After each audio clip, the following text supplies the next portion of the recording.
Selamat pagi bosku, jumpa kembali bersama saya Cecilia dari Pilar Mas Investindo Sekuritas. Touch your heart, touch your profit. Nah, seperti biasa kita akan mulai saja nih market review kita hari ini, Rabu 3 Maret 2021 dengan episode Enjoy aja. Maka dari itu jangan kemana-mana ya bosku, tetap di channel Pilar Mas Investindo Sekuritas. Touch your heart, touch your profit. Pionir sekuritas channel di Indonesia.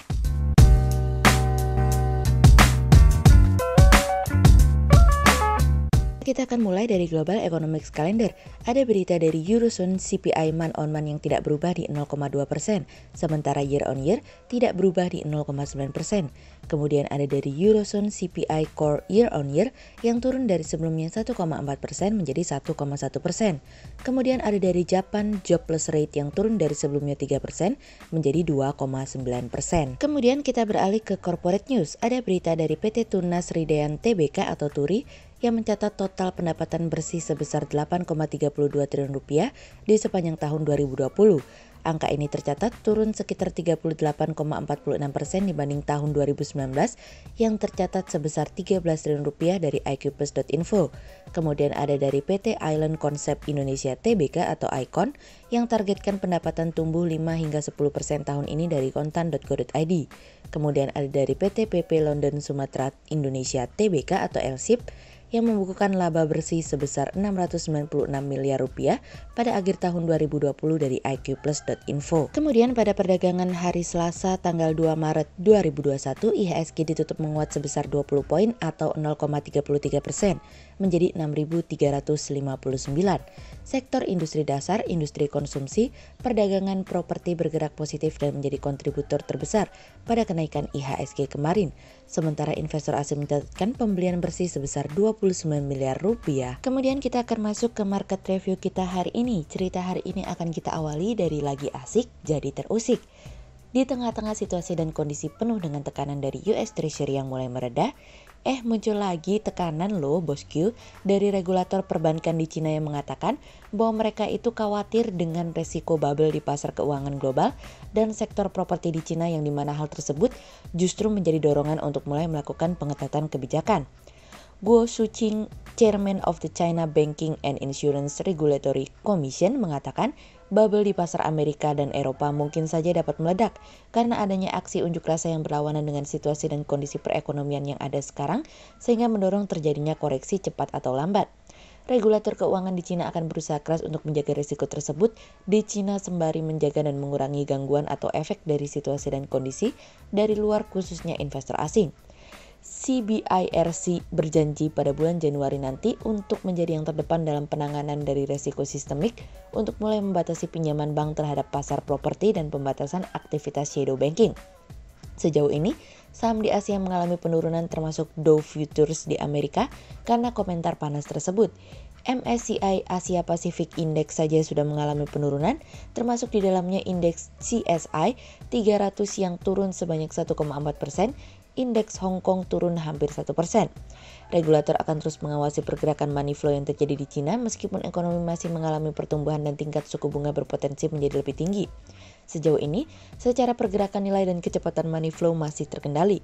Regulator keuangan di Cina juga terfokus terhadap fintech yang dimana regulator menginginkan bahwa setiap platform yang menggunakan layanan seperti perbankan harus mematuhi persyaratan modal yang sama dengan pemberi pinjaman konvensional untuk menjaga nilai risiko.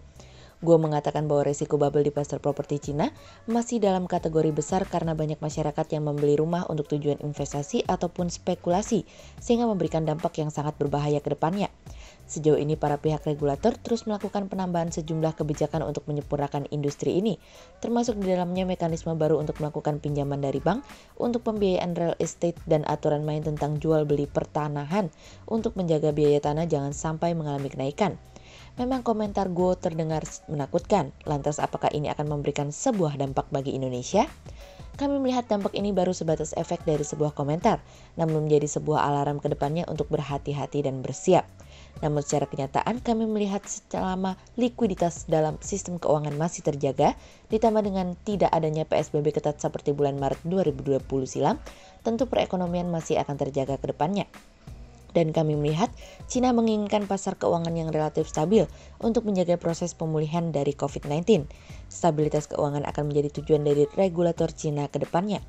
Efeknya hari ini tentu saja pasar akan mengalami penurunan. Pertanyaannya adalah, apakah ketika turun kembali menjadi sebuah alasan untuk dapat masuk dan membeli? Kemudian cerita selanjutnya datang dari Yuk Kita Pasti Bisa. Menteri Perekonomian Erlangga Hartarto mengatakan dampak dari insentif yang diberikan pemerintah untuk kendaraan bermotor dan perumahan dapat mendorong konsumsi pada sektor tersebut yang diharapkan dapat mengembalikan penjualan yang melambat sebagai dampak dari pandemik. Dari sektor otomotif, utilisasi dan penjualan diharapkan dapat kembali ke 1 juta sehingga industri tersebut dapat kembali menjadi kontributor ekspor dan bersaing pada pangsa pasar global. Untuk stimulus sektor properti, pemerintah juga berharap adanya perbaikan dari penjualan emiten properti, di mana pada tahun lalu menunjukkan adanya perlambatan sebesar 21% secara keseluruhan. Penurunan kinerja penjualan emiten properti tidak diimbangi dengan penurunan dari harga jual, di mana kenaikan harga tercatat plus 1,43%. Hal tersebut tentunya menjadi perhatian para pelaku pasar, di mana daya beli masyarakat yang melemah sejalan dengan bertambahnya jumlah pengangguran sebagai dampak dari pandemi dan juga bertambahnya jumlah angkatan kerja per tahun. Dengan stimulus yang saat ini sedang difokuskan oleh pemerintah, terdapat 350 triliun rupiah untuk sektor otomotif dan 900 triliun rupiah untuk sektor properti. Pemerintah melihat ada potensi pertumbuhan secara langsung sekitar 0,9% hingga 1% dengan multiplier efek yang juga akan berdampak pada naiknya produktivitas perusahaan yang berkaitan dengan industri tersebut. Hal tersebut tentu menjadi penopang pertumbuhan ekonomi di tahun 2021 yang diproyeksikan dapat berada di 4,5% hingga 5,5%. Oleh sebab itu, besar harapannya bahwa harga properti juga seharusnya mengikuti supply and demand yang berada di pasar untuk mewujudkan targetnya. Hal ini tidak hanya semata-mata demi kepentingan industri, tapi juga mendorong daya beli bagi masyarakat di tengah situasi dan kondisi saat ini. Sehingga berdasarkan technical analisa, kami melihat saat ini IHSG memiliki peluang bergerak melemah dan ditradingkan pada level 6.293 hingga 6.388. Berikut stock watch pilar emas hari ini ya bosku. Yang pertama ada dari INDF, kemudian yang kedua ada dari INTP, dan yang ketiga ada dari INKP. Berikut dua saham yang kami analisa hari ini ya bosku. Yang pertama ada dari Elsa atau PT El Nusa Tbk yang laba tahun berjalan yang dapat diatribusikan kepada pemilik entitas induk mencapai 249,08 miliar rupiah pada 2020. Sepanjang 2020, secara konsisten mampu menjaga kinerjanya di tengah imbas triple shocks yaitu pandemi COVID-19, fluktuasi harga minyak dunia dan pelemahan kurs rupiah. Dengan kondisi tersebut, perusahaan masih mampu membukukan pendapatan usaha konsolidasi sebesar 7,7 triliun rupiah. Sehingga berdasarkan technical analisa dalam tren pada jangka waktu short term berpotensi untuk bullish dengan target 435 dan tingkat probabilitas sebesar 37%. Sementara dalam jangka waktu long term berpotensi untuk bearish dengan target 320 dan tingkat probabilitas sebesar 73%.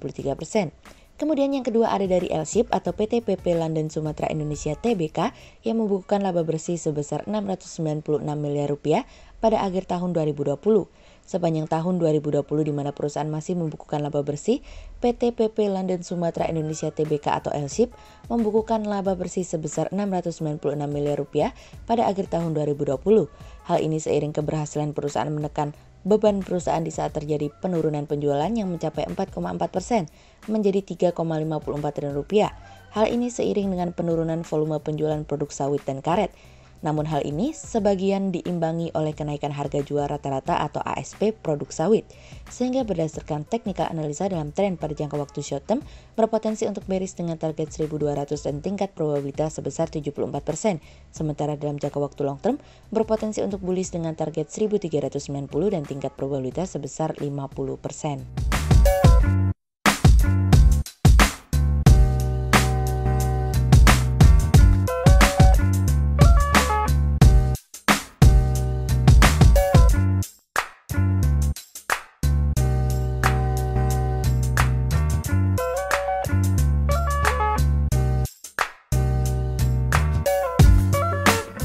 Sekian untuk review market kita kali ini ya bosku. Untuk info lebih lengkapnya bosku bisa download PDF dengan klik link di bawah video ini atau bisa juga langsung akses ke website kami di www.pilarmas-investindo.co.id. Dan jangan lupa untuk selalu jaga kesehatan buat para bosku ya. Kita akan bertemu lagi besok pagi untuk market review yang berikutnya. Jadi jangan lupa like, subscribe, dan tonton terus channel Pilar Mas Investindo Sekuritas. Touch your heart, Touch Your Profit, pionir sekuritas channel di Indonesia.